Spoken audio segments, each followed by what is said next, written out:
kind of goofy. Sorry, I like them. Are not ugly. Let me explain. Hello everyone and welcome back to yet another video. How are y'all doing today? I hope you're having an amazing day. Recently I've been really into analyzing fashion and analyzing trends more than I usually am, probably because there's a lot of things going on right now, and of course as we're changing seasons, things are also going to change. So I thought I'd talk about some things that I've been seeing and share some of my unpopular fashion opinions. Feel free to share your unpopular fashion opinions in the comments down below, or if you just have any fashion opinions that you really need to get out, because there's a lot going on in the fashion world right now and we need to talk about it. But in this video, I'm going to discuss my 10 most controversial, unpopular opinions on some of the things that have been going on in fashion right now. Before we move on, I just want to say thank you so much for 200 subscribers. The previous videos are pre-recorded before I got 200 subscribers, and so yeah, I just want to say thank you even though it's a little late. I appreciate all of you so much. Thank you for all the support and it really means the world to me. Just thank you. I'm so happy. But getting back into the video, I've left all the timestamps in the description below. So without any further ado, let's get to the discussion. Number 1, I dislike micro shorts and mini skirts. I really just dislike them for my body type because I have a short torso and really long legs. So it's just not working, okay? I also think they can look uber trendy, do you know what I mean? A lot of times they don't look good and it's hard to build an outfit that makes them look good, because a lot of the times I've seen them, they just look like they're wearing them for the trend, and it would look a lot better with a little bit of a longer alternative or just something entirely different. And I know this was the big thing of the summer and it was all on runways. On runways, of course, it's gonna look a lot better because they're styled by professional stylists and the people who literally made the clothes. But just seeing them in everyday life, they can look kind of goofy. You know what I mean? They can just look off. So that's not to say I don't entirely hate them, just in most cases, I don't like them. I don't like them on me. I don't like them in a lot of outfits. And I think they would look better with just a normal short alternative. Number 2, I think black and brown work together. If you have seen any color coding style color palette video, they'll always say no black and brown. Don't mix black and brown. Black and brown don't look good together. I disagree. I think in a lot of cases, black and brown actually really works because black is just the universal color. It goes kind of with everything. Same thing with brown in a weird case. There's a lot of colors that I think work with brown that people don't realize. And I think putting them together doesn't necessarily make them clash or make an outfit look boring or drab. Now, will I be pairing a jet black pair of boots with a brown belt? Depends on the outfit, honestly. I don't think that's the biggest fashion crime you can make, honestly. Number 3, what is Gorpcore and Corpcore? I had no idea what Gorpcore was until I literally looked it up before making this video because it confused me so much. And it's not even, it doesn't even sound like what it is. It's just basically wearing hiking wear. People will just wear jeans and a puffer and be oh, Gorpcore, you're literally just wearing jeans and a puffer. I'm sure there's deeper roots. I know it originates from hiking and backpacking and camping. Same thing with Corpcore and the whole dress for the office trend.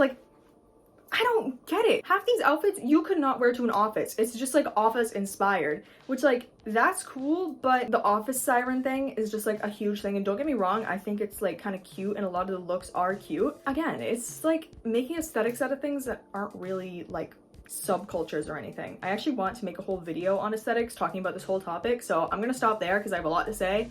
So stay tuned for that video. But yeah, what is Gorpcore and Corpcore? I get it, but why is it a whole aesthetic?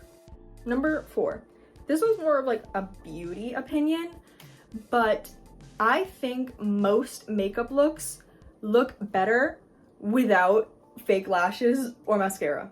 This isn't to say I hate falsies and mascara in general. I actually love them, and I think with a really simple look that kind of needs a little bit on the eye, I think a light colored eyeshadow looks really good with mascara because it kind of gives a little more drama to the look almost and elevates it more. But if you're doing I said a smoky eye or a neutral brown eye, falsies and too much lashes just covers up all the beautiful work that you just did, and it just smudges.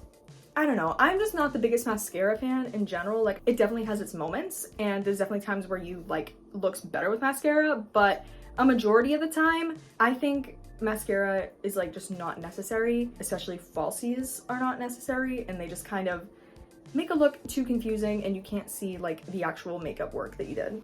Number 5. Red is not just a trend. Red is a timeless color. Throughout like 2023 and 2024, pops of red have been like the big thing, kind of. City girl, downtown girl, even the office siren, like I mentioned before, pops of red are like a big thing and people are calling it like a trend. But I think the reason it's seen in so many different looks and types of aesthetics is because red is such a timeless color and it goes with everything and it will never go out of style. Or a pop of color in general can never be like a trend because that's just such a fashion basic. That's a fundamental like rule of fashion, is a pop of color, and that color is usually red because it matches with a lot of colors really nicely. Okay, this is a really hot take.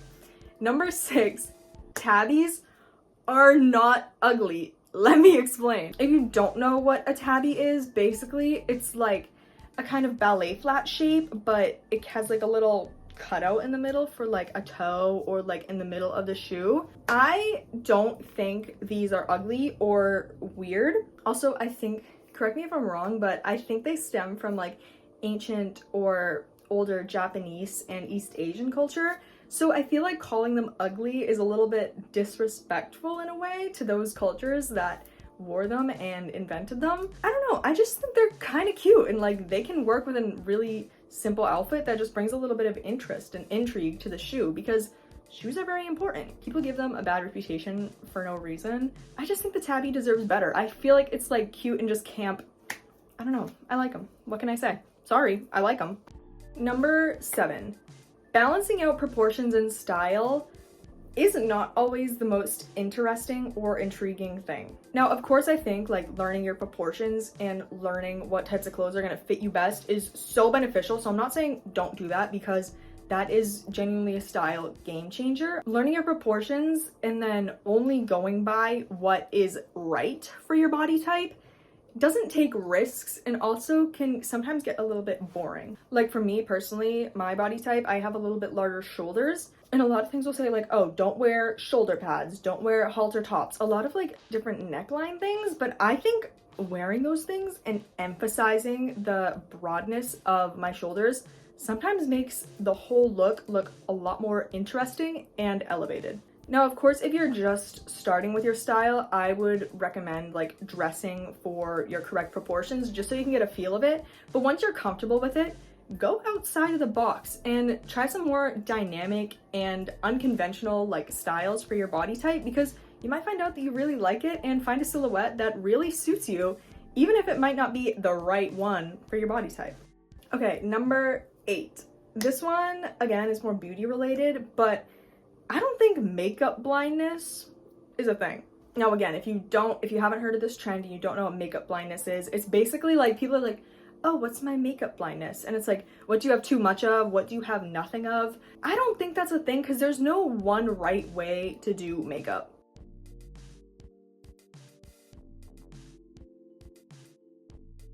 Similar to fashion, there's like guidelines, but there's no set rules to like how you do your makeup or what you wear, how much you wear, what shade you wear.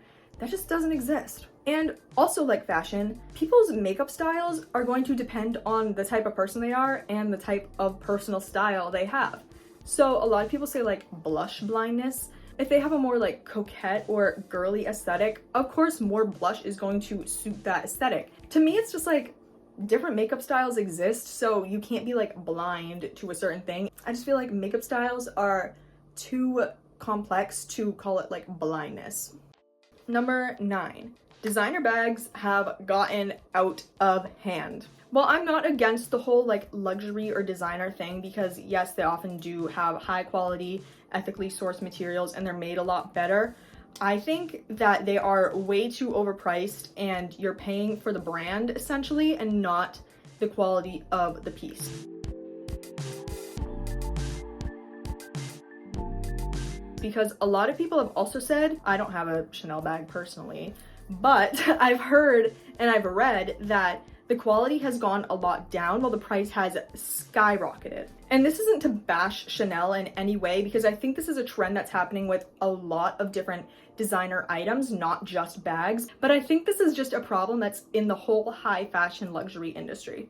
And number 10, final one for this video, fashion is ageless. Now, when I say this, I don't mean that like a 7-year-old should walk around wearing something that a 22-year-old should wear. Like, those are completely two different stages of life. I do not support that. I actually think it's really like disturbing. So I'm not talking about that. I'm talking about like older women and older men who want to wear more like trendy, younger styles. And they get criticized for it when they do wear something more stylish that's like not suitable for their age range. I've seen a lot of videos online of like women rocking like really nice stylish outfits and people in the comments being like, you're too old to wear that. Why are you wearing that? Like, you look awful, dress your age. What? Who says that like a 60-year-old woman has to dress like a 60-year-old woman to be stylish? That just doesn't make sense to me. Whatever your style is, that should be eternal. Style is ageless. If you have style, you're gonna have style for the rest of your life. Like, it's not something that comes and goes with age. I've just seen so many videos like that recently, and I've been like, whoa, like, style is not limited to 20 to 30-year-olds. People who are a little bit older can also have a good fashion sense. But with that, that is the final opinion, which means it is the end of the video, guys. Thank you all so much for watching, and again, if you want to share your unpopular fashion opinions in the comments below, I'd love to read them and discuss them. Also remember to like the video and subscribe to see more fashion and self-development content. Additionally, thank you all so much again for over 200 subscribers now. I genuinely can't believe it, and it makes me so happy, and I appreciate all of you, so thank you. And thank you all so much for watching. I hope you have a great rest of your day, night, or whenever you're watching this video, and I will see you in the next one.